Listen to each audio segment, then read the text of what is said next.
જો આપણે જે એક્સપેરિમેન્ટ કરવાના છે ને એ સૌથી પહેલાં પીસીને ઓપન કરીએ. આપણે કોઈ ટીપ અત્યારે જોવી જ નથી. મેં સૌથી પહેલાં ફાઇલ ન્યૂ ઓપન કરી, અનટાઇટલ છે, હમણાં મેં એને સેવ નહીં કરી. મારે શું કરવું છે, મારે આજે પહેલો પ્રેક્ટિકલ કરવો જેમાં મારે ઓહ્મ્સ લો વેરીફાઈ કરવો છે. તો મારે કમ્પોનન્ટ કયા જોઈશે ઓહ્મ્સ લો માટે? એક તો સૌથી પહેલાં મારે રેજિસ્ટર જોઈશે, તો મેં રેજિસ્ટર લીધું. એસ્કેપનું બટન દાબી દેવાનું, ESC તમારા કીબોર્ડ પર સૌથી ઉપરની કી છે, ESC દબાઈ દેશો એટલે તમારો કમ્પોનન્ટ જે સિલેક્ટ થયેલો હશે એ હટી જશે.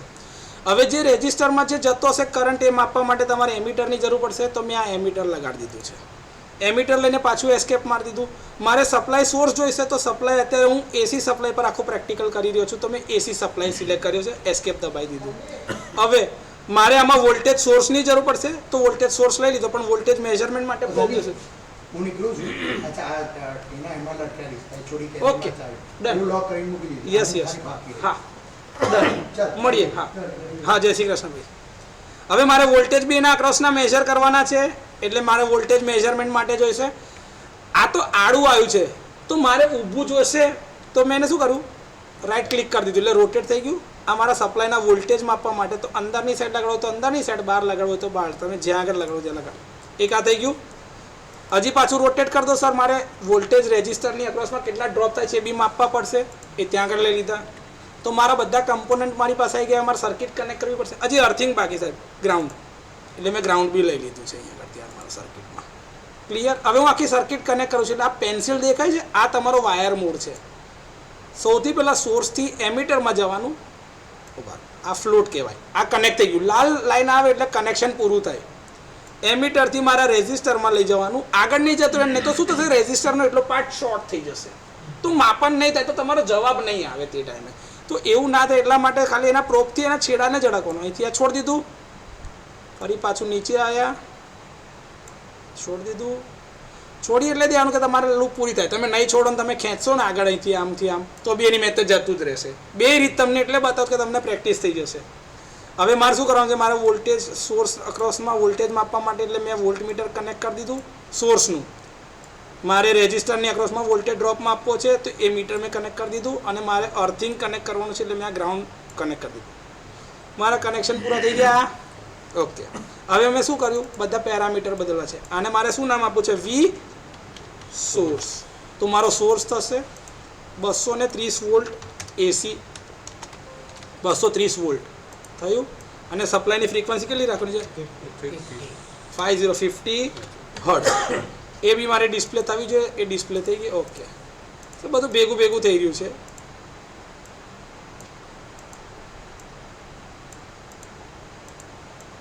$230 વોલ્ટ અહીંયા લઈ લો. વી સોર્સ જે છે એ લખેલા નામને બી લઈ લો. તો અમારો વી સોર્સ આવી ગયું. ઓકે. હવે અમારું વોલ્ટ મીટર છે, એ મેં શું નામ આપી દીધું, વી સોર્સ. નામ સેમ ટુ સેમ થઈ જશે. તો મારે એવું ના થાય એટલા માટે હું અહીંયા V1 લખી દઉં, નહીં તો એ શું આવશે, સમજ નહીં પડે ને કે સોર્સ આ બી ગણી છે, પેલો બી ગણી શકશે. તો મેં અહીંયા V1 નામ આપી દીધું છે, એટલે મારું આ V1 થઈ ગયું. V1 મારું શું છે, વોલ્ટ મીટર છે. રેઝિસ્ટર છે, રેઝિસ્ટન્સ R1 રાખ્યો છે. બારની જગ્યા પર હું 10 ઓમ રાખું છું. હમણાં ગણતરી ઇઝી ખબર પડે એટલા માટે. ડિસ્પ્લેને નીચે લઈ શકાય. સર આ 10 જે છે ને એ 10 ઓમ લખવા છે મારે, તો 10 OHM ઓમ લખવાનું. 10 ઓમ થઈ ગયું, એટલે ઓમ એનો યુનિટ બાજુમાં લખાય. આ મારે શું છે, આનું નામ VP2 લખ્યું છે, હું V2 કરી દઉં છું, કાં તો V ડ્રોપ, એટલે વોલ્ટેજ ડ્રોપ માપવા માટેનું વોલ્ટ મીટર છે મારું. આ થઈ ગયું. થોડું એને હાઈલાઇટ કરી ઉપર લઈએ. ડન. કરંટની અંદર સાહેબ I1 મેજર કરશે. તમે લોડ કરંટ માપવો હોય તો I1 ની જગ્યા પર I લોડ, કોઈ જ વાંધો નહીં. થઈ ગયું. I લોડ, તો આ લોડનો કરંટ માપશે. હવે મારે સિમ્યુલેશન રન કરવા માટે સૌથી પહેલાં સિમ્યુલેશનનો કંટ્રોલ મૂકવો પડશે. અમે મૂકી દીધો. ઓકે. તમારે ટાઈમ ધારો કે બધો જ તમે 0.02 સેકન્ડ્સ રાખી દો. ડન. રન. સિમ્યુ ટુ ડિસ્પ્લે રન કરું. હું પહેલાં 3 એક સાથે લઈ રહ્યો છું, એ રીતે બતાવી દો. તો અમે 3 વેવફોર્મ એક સાથે લઈ લીધા. મારા 3 વેવફોર્મ મારા સાથે લઈ લીધા છે. ક્લિયર. સર મારે અલગ અલગ વિન્ડોમાં લેવા છે વેવફોર્મ, તો run simulation, run scene view, voltage V1, સોર્સના વોલ્ટેજ આવી ગયા મારા સાઇનોસોઇડલ જો દેખાય છે 0.02 એટલે કેવું એક આખી હાફ સાયકલ આખી એક ફૂલ સાયકલ આવી ગઈ. તમે જે 0.01 લીધેલું એમાં શું હતું હાફ સાયકલ આવતી. મેં શું કરી દીધું આખી પૂરી સાયકલ લઈ લીધી. હવે મારે કરંટનો ડ્રોપ જોઈએ છે તો કરંટ આઈ લોડ, આ કરંટનો વેવફોર્મ જો એના જેવો જાય સોર્સની જેમ જ, અને એની અક્રોસના વોલ્ટેજ જો એ ડ્રોપ જે છે ને એનો વેવફોર્મ જોઈએ. ઓકે, ઊંધો કેમ આવ્યો તો કે કનેક્ટ કરવામાં આપણે એની પોલારિટી બદલી નાખી છે. મારી પોલારિટી બદલાઈ હશે એટલા માટે આનો વેવફોર્મ જે છે સોર્સ કરતાં ઊંધો દેખાય છે. આ રીતે સેવ નહીં કરવું સર મારે. આ જો દેખાય છે આ પોલારિટી ઊંધી. સર એક કામ કરો ને એવું ના કરશો. અહીંથી હું આને કેન્સલ કરી દઉં છું, આને કેન્સલ કરી દઉં, આને ડિલીટ કરી દઉં પડતું પહેલાં, અને એક થઈ ગયું તો સેમ પોલારિટીમાં આવી જશે. હવે તમે એના અક્રોસના વોલ્ટેજ જોશો ને તો સેમ આવશે. હમણાં બતાવી દઈએ, કનેક્ટ કરી દો પહેલાં સર્કિટ ખાલી. આવી ભૂલ થઈ હોય એટલે એ ના થાય એટલા માટે એકવાર કરીને બતાવી દઉં છું તમને. અહીંયા કરતી આ વી ડ્રોપ ડિસ્પ્લે કરી દો, ડિસ્પ્લે ડન. હા થઈ ગયું. હવે રન કરાવડાવું છું સિમ્બોલ, રન સિમ્બોલ. 3 જોઈશો ને તો 3 એક જ સરખા શેપમાં હશે. હવે ઓવરલેપ થઈ ગયા છે આ બે એકબીજા પર એટલે તમને એવું લાગે છે સર મારે અલગ અલગ જોઈએ છે તો અલગ અલગ શેપ લઈ લઈએ. V1 એડ, ઓકે આવી ગયો અલગ શેપ V1 નો. હવે સર મારો રેઝિસ્ટન્સ અક્રોસમાં જે કરંટ જઈ રહ્યો છે પહેલાં એ કરંટ લઈ લઈએ તો કરંટનો શેપ અને ડ્રોપ 3 સેમ શેપમાં આવી ગયા. આ તમારું એસી સાથેનું વેવફોર્મ છે. હવે મારે આ વેવફોર્મ સિલેક્ટ કરવા છે, સેવ કરવા. તમે શું કર્યું edit, copy to clipboard, meta file. મારે ધારો કે આને ઓનલાઈનમાં જ સેવ કરી રાખવા છે કે મારી ફાઇલ એક સેવ રહે તો મેં આ મારી ગૂગલ ડ્રાઈવ ઓપન કરેલી છે. ગૂગલ ડ્રાઈવની અંદરમાં આ જીમેલમાં જઈને હું શું કરું છું ડોક્સ, ગૂગલ ડોક્સ, અને બ્લેન્ક લઈ રહ્યો છું. એનું નામ આપી રહ્યો છું PSIM એક્સપેરિમેન્ટ 1. થઈ ગયું. અહીંયા હું લખી રહ્યો છું PSIM એક્સપેરિમેન્ટ 1. એનો એમ લખું છું verify Ohm's law with simulation. Apparatus ધારો કે તમારે જોઈતા હોય તો તમે આમાં કઈ વસ્તુ લીધી તો એક તો સોર્સ એટલે એસી સપ્લાય સોર્સ લીધો છે, એસી સપ્લાય સોર્સ, પછી voltmeter, ammeter, resistor, ground, wire લીધા ને, અને મેઇન વસ્તુ સિમ્યુલેશન કંટ્રોલ લખવાનું ભૂલવાનું નહીં, કેમ કે સિમ્યુલેશન કંટ્રોલ વગર ક્યારેય કશું થશે નહીં. હવે મારે છે ને ખાલી હમણાં આના ગ્રાફ પ્લોટ કરવા છે તો મેં શું કર્યું ગ્રાફ એન્ટર મારું છું, કેમ કે હજી આપણે સર્કિટ બી મૂકીશું અહીંયા. આ ગ્રાફ છે, કંટ્રોલ V કરી દઉં છું અહીંયા આગળ, પેસ્ટ. નહીં થઈ રહ્યા, ઉભા થશે બી.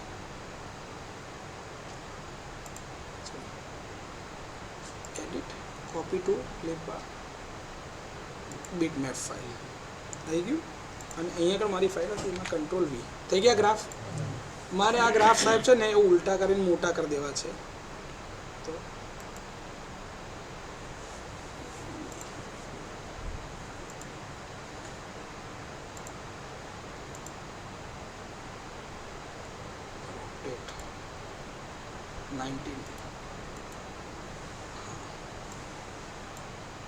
મારા વેવફોર્મ છે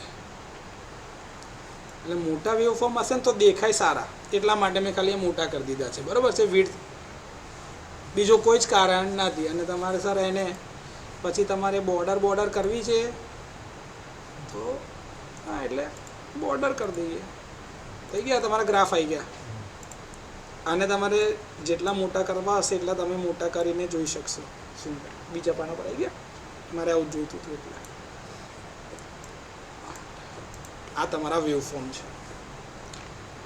તો મારે સર્કિટ બી જોઈએ છે. ધારો કે આ ગ્રાફ જે છે ને એને અહીંયા કરતી હું ઇન્સર્ટ પેજ બ્રેક લઈ લઈએ. પેજ બ્રેક થઈ ગયું આ ગ્રાફ તમારો નવા પર. અને અહીંયા આગળ એપરેટસની પછી શું લખું છું? Circuit diagram. હવે મારે સર્કિટ બી તો લેવી પડશે ને. આ ગ્રાફ આવી ગયા. હવે જરૂર નથી. સર્કિટ છે. આ સર્કિટ મારે જોઈશે. એડિટમાં જાઓ, copy to clipboard, colour bitmap પર સિલેક્ટ કરો એટલે કોપી થઈ ગઈ. કંટ્રોલ V આવી ગઈ. આને મારે સાહેબ સેન્ટરમાં લઈ લે છે. સેન્ટર જસ્ટિફાઈ થયેલી સેન્ટરમાં. સાહેબ સર્કિટ થોડી મોટી બનાવી છે. કરો મોટી, વાંધો નહીં, થશે. ડન. સર એને બી બોર્ડર બનાવી દઈએ. બોર્ડર. આ તમારી સર્કિટ તૈયાર એસી સપ્લાય સાથેની. બરોબર છે. તો આ તમે ઓમ્સ લો ખાલી એસી. સર મારે ડીસી સપ્લાય વાળી બી જોઈએ છે. તો ડીસી સપ્લાય વાળી જોઈએ છે. હવે હું કાલે અહીંયા આગળ સોર્સ જ બદલું. સોર્સ કાર્ડ નાખું છું. ડીસી લઈ લો, positive negative.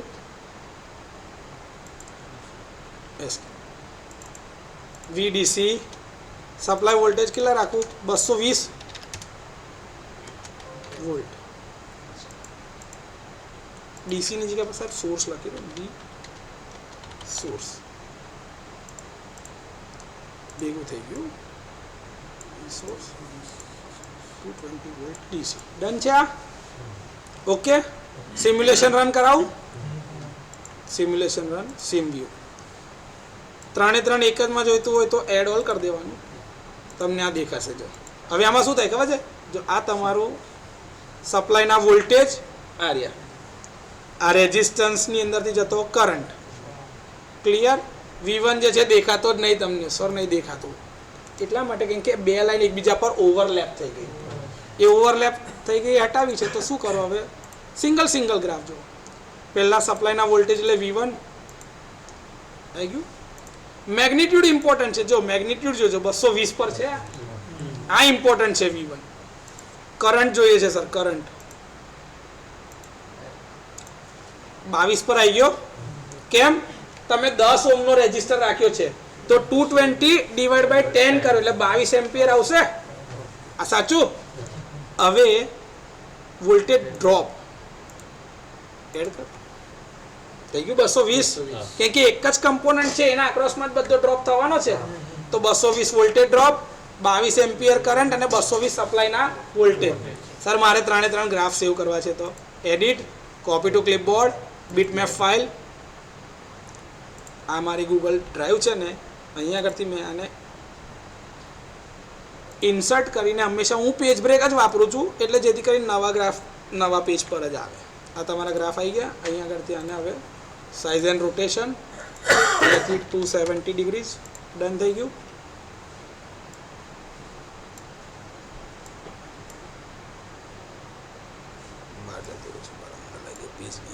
Done.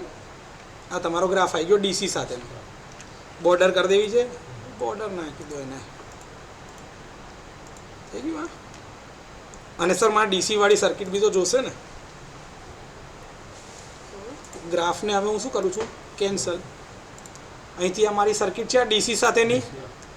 Edit, copy to clipboard, colour bitmap. અમારી ડ્રાઈવ કંટ્રોલ V. થઈ ગયું. સર એક એન્ટર મારી લો ને સર. આ સર્કિટ થોડી મોટી કરી દો. પેલાની જોડે એક્ઝેક્ટ સેમ ટુ સેમ લાગે ને એવી. થઈ ગયા. બોર્ડર બીજા પણ પર જતી હશે. થોડીક નાની કરતા. થઈ ગયું. થઈ ગયું. આખું ત્રણ પાનાની અંદરમાં તમારું આખું પ્રેક્ટિકલ લખવાનું. શું હવે નવા પાના પર ખાલી એક કન્ક્લુઝન. આ રીતે 2017-18ના છોકરાઓ માટે બી આખી મેન્યુઅલ તૈયાર થયેલી હતી. જે તમને બતાવી ને એ આ રીતે તૈયાર થયેલી હતી. જેમાં છોકરાઓ પોતાની રીતે આ વસ્તુ પ્રેક્ટિકલ કરતા હતા. હવે આ ડ્રાઈવ ઉપર છે ને આખી જિંદગી સેવ રહેશે. એટલા માટે મેં ત્યાં સેવ કરી દીધું કે મારે જ્યારે બી પ્રિન્ટ કાઢવી હશે ને ત્યારે હું આની પ્રિન્ટ કાઢી શકું. તો મારે ફરીથી સિમ્યુલેશન રન કરવું પડે નહીં. હવે તે છતાં બી મારી આ ફાઇલ છે ને એને મેં સેવ કરી રાખું છું. ફાઇલ સેવ એઝ EA&SADK એવું ફોલ્ડર છે. મારે એવું નહીં કરવું. મારે મારી અલગ ડ્રાઈવ જે છે ડી ડ્રાઈવ એની અંદરમાં આ SVP ફોલ્ડર છે. એની અંદર હું એક નવું ફોલ્ડર બનાવું છું EA એન્ડ એસ. આની અંદરમાં મેં આ શું કરી દીધું, એક્સપેરિમેન્ટ 1 સેવ. મારી ફાઇલ ત્યાં આગળ મેં સેવ કરી દીધી. મારા રિઝલ્ટ મેં ત્યાં સેવ કરી જ રાખેલા છે ડ્રાઈવ ઉપર, એટલે જ્યારે બી જોઈતું હશે તે મેં પ્રિન્ટ કાઢી શકું. આપણે ટેલિગ્રામ પર એક ચેનલ બનાવી દઈશું આજે. કોઈ બી એક જણ બનાવી દેજો, મારો નંબર એમાં એડ કરજો, એડમિન રાઇટ મને બી આપજો, ને કોઈ બી 1-2 જણ જોડે રાખજો, એટલે હું આ ફાઇલ છે ને એમાં તમને નાખી દઈશ.